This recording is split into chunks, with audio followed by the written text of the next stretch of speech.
Di depan matanya, pemandangan bagaikan fatamorgana muncul.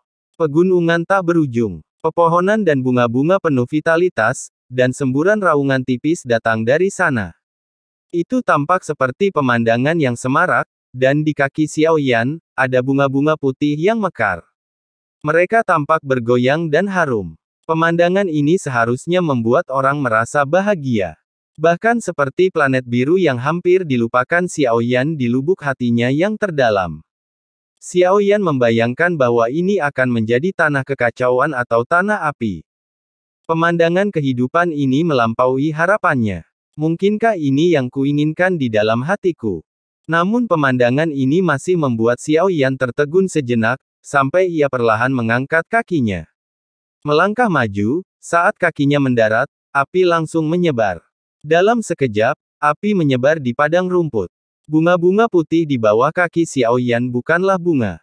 Mereka adalah tulang putih yang tak terhitung jumlahnya. Pegunungan tak berujung bukanlah gunung, tetapi kerangka binatang buas raksasa. Aliran air yang mengalir bukanlah aliran, tetapi magma yang bergulir. Ini adalah sepotong. Liao Yuan telah terbakar entah berapa tahun. Awalnya penuh vitalitas, tetapi setelah Xiao Yan menginjaknya, apinya seolah membakar segalanya. Tempat ini berubah menjadi dunia api. Alis Xiao Yan sedikit menegang. Ruang di sini tampak terdistorsi oleh panas, dan suhu yang sangat tinggi itu bahkan lebih menakjubkan. Untuk langkah ini saja, seseorang harus memiliki harta pelindung atau kekuatan fisik yang kuat. Namun, yang terbaik adalah memiliki pengetahuan tingkat tinggi dan afinitas terhadap api sebelum berani menginjakkan kaki di hutan belantara yang bergejolak ini. Apakah ini rasa kehancuran? Sang Ratu berkata bahwa hati api nomor satu ini memiliki kekuatan penghancur yang paling mendominasi dan ekstrim. Xiao Yan sendiri memiliki 3 hati api. Api-api di sekitarnya muncul berkelompok. Hal ini cukup menunjukkan bahwa api-api ini menganggap Xiao Yan sebagai Raja Api. Xiao Yan tidak bertindak gegabah, karena ia tidak yakin apakah yang dilihatnya sekarang juga ilusi. Hingga api-api ini muncul berkelompok, ia perlahan bergerak maju. Ini sebenarnya adalah ruang nyata. Api-api itu telah lahir, Xiao Yan yang spiritual, bergerak maju perlahan, tidak cepat atau lambat. Tak jauh dari sana, aku melihat lapisan-lapisan gelombang api dan sesosok tubuh duduk bersila berantakan. Mereka semua telanjang dari pinggang ke atas. Kulit mereka jelas terbakar. Ketika aku mendekat, aku merasakan gelombang api menyapuku. Ini bukan gelombang api biasa. Tubuh biasa tak akan mampu menahannya. Ketika Xiao Yan mendekat, ada beberapa sosok di sekitar, semuanya menatapku dengan jijik. Kekuatan jiwa Xiao Yan menyebar. Aura sosok-sosok ini sangat lemah. Mereka menatap Xiao Yan, lebih takut dimanfaatkan. Namun tatapan Xiao Yan hanya menyapu dan melangkah ke dalam gelombang api. Ini adalah sabuk Jiemian Gangfeng. Sabuk ini sangat kuat. Semua perlengkapan pelindung kami telah habis dan kami tak bisa melewatinya. Kecuali ada yang menghalanginya di depan, tak ada peluang. Ada api di belakang orang ini. Mungkin ada peluang. Kau bisa melihat langkahnya mantap. Jika kami ingin melewatinya, kami hanya bisa mengikutinya. Setelah melihat Xiao Yan masuk, sosok-sosok ini berdiri satu demi satu, sedikit ragu, dan tak berani melangkah maju. Setelah melihat Xiao Yan berjalan puluhan langkah berturut-turut, sosoknya masih sangat mantap. Ketika Gangfeng penghancur keajaiban jatuh padanya, sepertinya tidak berpengaruh sama sekali. Tetapi kenyataannya, bukan itu masalahnya. Tubuh anti-inflamasi dihancurkan dengan gila-gilaan, tetapi kecepatan pemulihannya luar biasa, dan tampak seolah-olah tidak terluka. Gangfeng yang begitu kuat, jika bukan karena tubuh Yuan Shen bintang 9, ia tidak akan mampu bertahan selama puluhan langkah. Xiao Yan menoleh sedikit saat ini, dan menemukan bahwa sudah ada beberapa sosok yang mengikutinya di belakangnya. Karena dia menahan angin pemusnahan, ada sedikit tempat berlindung di belakangnya. Anda ingin melewati level ini di belakang saya. Anda harus membayar harganya. Suara Xiao Yan keluar dengan keras, dan beberapa orang di belakangnya.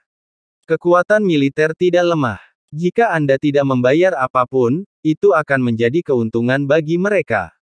Tentu saja, yang terpenting adalah mereka bukan orang-orang dari napas ilahi. Dewa ilahi ini, kami tidak akan membiarkan Anda memberkati kami dengan sia-sia. Setelah kami pergi dari sini, kami pasti akan memberi Anda hadiah yang murah hati. Setelah Xiao Yan selesai berbicara, sebuah suara datang dari belakangnya. Langkahnya masih sama. Dari sudut pandang, dibutuhkan setidaknya 1000 langkah untuk keluar dari sini. Puncak sunyi dan kuat di atas kepalanya bahkan lebih kuat. Dia tidak berani terbang sama sekali. Sebenarnya, Xiao Yan bisa saja melewati jiwa kehampaan secara langsung. Tetapi dia tidak melakukannya karena dia ingin memahami tempat ini, dan ingin memahami api perjamuan peringatan nomor 1. Tempat ini dapat dianggap sebagai cobaannya. Untuk mendapatkan kekuatan asal-usul langit dan bumi semacam ini. Setidaknya pahamilah, rasakan alih-alih menghindarinya. Xiao Yan juga menemukan bahwa ini adalah tempat yang bagus untuk latihan tubuh. Sepertinya tidak ada seorang pun yang datang ke sini yang menyadarinya. Silence Gangfeng ini tidak biasa. Setidaknya itu hanya dapat dibentuk oleh api ungu dari api peringatan. Dengan kekuatan tempurku saat ini dan berkah dari 3 hati api di tubuhku, bisakah aku menaklukkan api ungu ini? Setelah berjalan maju selama 100 langkah, kaki Xiao Yan tiba-tiba bergerak serempak, dan beberapa orang di belakangnya terkejut. Masih terlalu dini, dia tidak bisa bertahan, mundur. Reaksi pertama mereka adalah, Xiao Yan tidak bisa bertahan. Begitu suara itu jatuh, beberapa orang mundur dengan kecepatan tercepat. Namun, dengan mundurnya Xiao Yan ini, Silence Gangfeng yang awalnya ditentangnya telah memulihkan beberapa orang, dan sersan itu terluka parah lagi. Hanya satu orang yang tidak mundur, tetapi matanya berkedip-kedip, dan napasnya lemah. Bukannya dia tidak ingin mundur, tetapi luka-lukanya saat ini belum pulih. Jika dia mundur, dia pasti akan mati. Xiao Yan mengabaikannya dan merawat dirinya sendiri. Di tengah alisnya, seni takdir memancarkan jiwa cermin kuno. Tiba-tiba, 9 segel bintang emas di tengah alis Xiao Yan mengembun. Itu berubah menjadi hati putih. Kekuatan fisik dewa kuno yang kuat membuat Xiao Yan sangat tenang. Saat berikutnya, Xiao Yan tiba-tiba membuka lengannya. Dia bahkan membuka mulutnya lebar-lebar. Jika Anda ingin menundukkan api bidak catur, memasukkannya ke dalam tubuh Anda adalah cara tercepat dan terbaik. Meskipun risikonya agak tinggi, Xiao Yan berpikir dalam hatinya, tetapi dia sama sekali tidak ragu. Kekuatan hisap yang sangat besar keluar dari mulutnya, dan tubuhnya langsung membesar hingga puluhan ribu kaki. Seolah-olah menyerap, ia menelan angin penghancur yang dahsyat ini ke dalam tubuhnya. Angin penghancur yang tertelan ke dalam tubuhnya dalam sekejap mencoba menghancurkan tubuh Xiao Yan dengan kekuatan dahsyatnya.